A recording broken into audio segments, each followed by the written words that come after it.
Unposted letters, अनकही बातों का पता।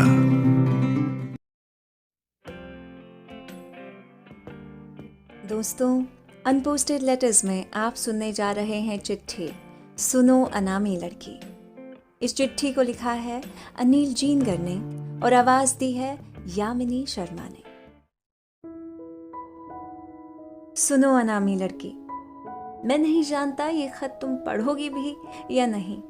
मैं बस इतना जानता हूँ, मुझे इस खत को लिखना है। खत इसलिए लिखना है क्योंकि मैं पिछले 3 सालों से इस घर में रह रहा हूँ और मैं बस इतना चाहता हूँ कि तुम इस घर की दीवारों को अजनबी ना लगो।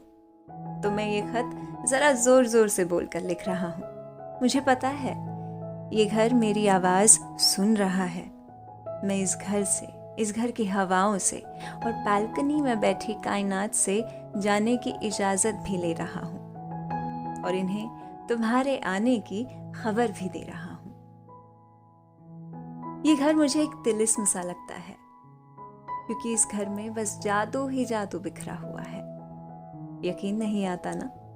ऐसा करना, जब कभी तुम उदास हो तो उस खिड़की वाली दीवार से जाकर पीठ सटा लेना। देखना, माँ जैसे कंधा देती थी ना, ये भी बिल्कुल वैसा ही करेगी। लेकिन उसके पहले एक शर्त है इस घर की, और शर्त ये है कि तुम्हें इस घर से मोहब्बत हो। मोहब्बत, इश्क, प्यार, बड़ा ही प्यारा और सुकून भरा एहसास होता है और ये मुझे इस घर से खूब सारा मिला है। सुनो, जाओ अब खिड़की खोलो। कुछ दिखा वहां? गुलमोहर दिखा?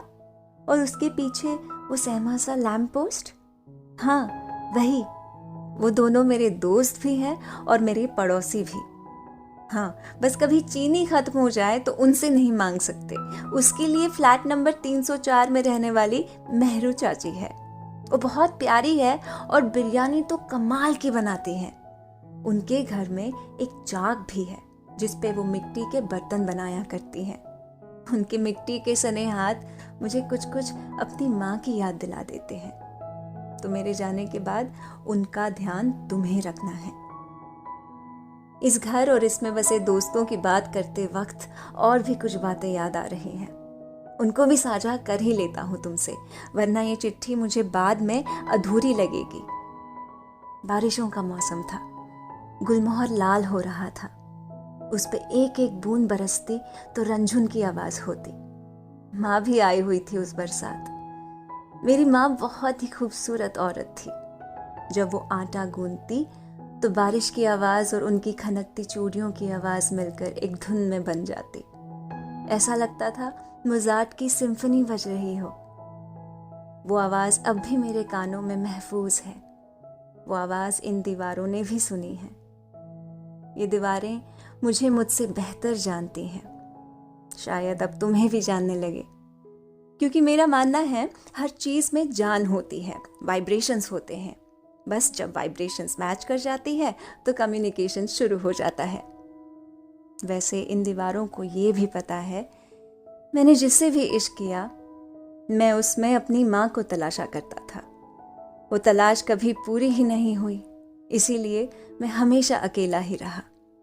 और अकेला रहने के लिए इस घर से बेहतर कोई भी जगह नहीं है। पता है, जब रात होती है तो वो लैम्प पोस्ट रोशनी का कांटा मेरे कमरे में डाल देता है और मैं उसमें मछली की तरह पकड़ा जाता हूँ। लेकिन कई बार उसके पास का गुलमोहर का पेड़ हवा से हिल जाता है। उसकी वो सबसे आखिरी शाख उस रोशनी की डोर को कुछ एक पल के लिए तोड़ देती है, मानो कह रही हो, भाग जाओ। भाग जाऊं? मैं भाग कर ही तो आया था इस शहर में, ये शहर जिसे सपनों का शहर कहते हैं। तुम्हारे भी तो कुछ सपने होंगे।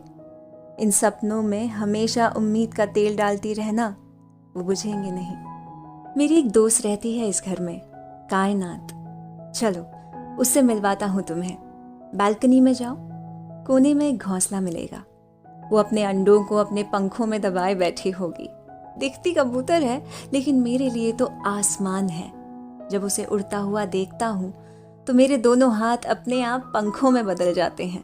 मुझे लगता है मैं उन पंखों के सहारे इस धरती की ग्रेविटी को तोड़कर किसी और खला में निकल सकता हूँ। उसने मेरे लिए कायनात के सिरे खोल दिए थे, तो मैंने उसका नाम भी कायनात रख दिया। तुम्हें मैं कायनात से दोस्ती करने का सबसे आसान तरीका बताता हूँ। तुम बस मोजार्ट की सिम्फनी नंबर 40 प्ले कर लेना, बहुत आसानी से यूट्यूब पर मिल जाएगी तुमको। और फिर देखना जादू, जब भी मैं सिम्फनी प्ले करता हूँ वो यहीं बिल्कुल मेरे पास आकर बैठ जाती है। हम दोनों घंटों उसे रिपीट मोड पर सुनते रहते हैं। मैंने ही उसे ये लत लगाई है, शायद ये लत तुम दोनों को भी दोस्त बना दे। वैसे कायनात ने अभी कुछ दिन पहले 3 अंडे दिए हैं। मैंने तो उनका नाम भी रख दिया, प्लूटो, सैटर्न और मार्स। अगर मैं कभी ग्रेविटी को तोड़कर बाहर निकला तो सीधा सैटर्न पर चला जाऊंगा और उसी रिंग में घूमता रहूंगा। वो रिंग मुझे हमेशा अपनी ओर खींचती है। तुम्हें अगर मुझसे मिलना हो तो वहीं आ जाना। आओगी भी तो मैं तुम्हें पहचानूंगा कैसे? मैं ना तुम्हारा नाम जानता हूँ, न ये जानता हूँ कि तुम दिखती कैसी हो। मुझे कल ही मकान मालिक ने बताया था कोई लड़की आकर रहने वाली है यहाँ। हो सकता है तुम इस खत को पढ़कर शायद मुझे पागल भी समझो, तो भी कोई दिक्कत नहीं है। दिक्कत तो तब होती अगर मैं ये खत लिखे बगैर यहाँ से चला जाता, क्योंकि इस खत को लिखने के पीछे एक वजह है। इन दीवारों ने मुझसे भी पहले, मुझसे भी ज्यादा किसी को इश्क किया था। मैं नहीं जानता वो कौन थी, बस वो थी। वो इसी तरह मेरे लिए एक खत रखकर छोड़ गई थी। मैंने जब उसे पढ़ा तो उसका लिखा एक एक शब्द मेरे भीतर उतर गया। मैंने उसके लिखे शब्दों से कई बार उसका चेहरा उकेरने की कोशिश की, लेकिन वो शक्ल कभी बनी ही नहीं। भला हवाओं की कोई शक्ल होती है? हवा की शक्ल देखनी हो तो समंदर के किनारे पर चली जाना। वो जो लहरें हवा का चेहरा होती हैं। ये लहरें बड़ी शैतान होती हैं। क्यों? बताता हूँ। यही पास में थोड़ी दूर पर ही समंदर है। मैं अक्सर चला जाता हूँ। लाल कोयले की तरह जलता हुआ सूरज जब उस नमकीन पानी में उतरता है तो बेशर्म लहरें उछल कर उसे चूम लेती हैं। और मैं जब साहिल पर खड़ा होता हूँ तो उसे मेरे पैरों के नीचे से रेत निकालने में बड़ा मजा आता है। मैं गुस्सा होता हूँ तो कहती है, कुछ नहीं यार, बस गुदगुदी कर रही हूँ।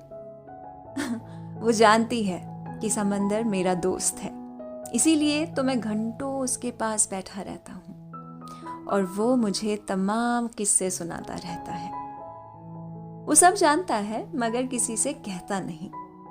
क्या पता कहता भी हो तो कोई समझता ना हो। एक रोज जब मैं उसके पास गया था, वो बिल्कुल पागलों की तरह लहरों की उंगलियों से किनारों की रेत पर कुछ लिख रहा था और थोड़ी देर में उन्हीं लहरों से उसे मिटा देता।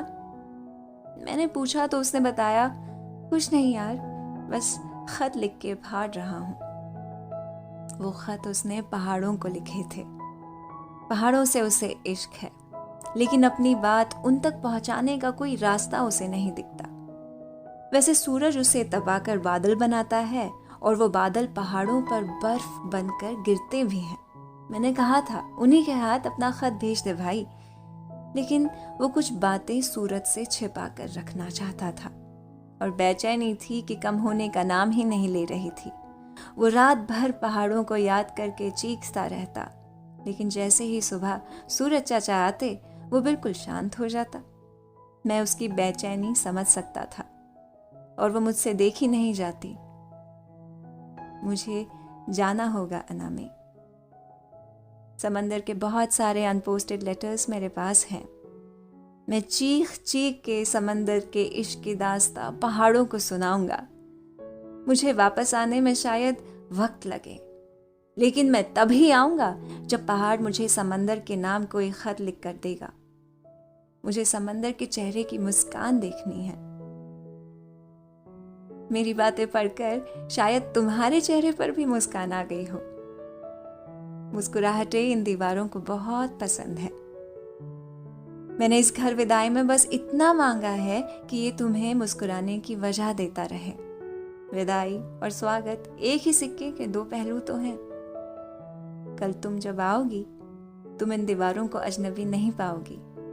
हो सकता है कभी तुम भी मेरा चेहरा बनाने की कोशिश करो, पर याद रखना, हवाओं का चेहरा नहीं होता।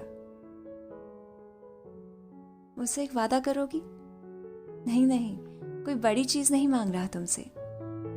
जब तुम यहां से जाओ तो ऐसे ही अगले आने वाले मुसाफिर की इन दीवारों से छोटी सी मुलाकात करवा देना। इस घर की रिवायत को बस टूटने मत देना। बस इसी तरह एक अनपोस्टेड लेटर लिखकर छोड़ जाना। हो सकता है कोई तुम्हारे शब्दों से तुम्हारा चेहरा बनाने की कोशिश करे। तुम्हारा दोस्त, एक गुमनाम। दोस्तों, आपको ये चिट्ठी कैसी लगी ज़रूर बताइएगा। आपके कमेंट्स का इंतज़ार रहेगा। इस चिट्ठी को लाइक करें, शेयर करें और हमारे चैनल कुछ कहना है को सब्सक्राइब करें। शुक्रिया।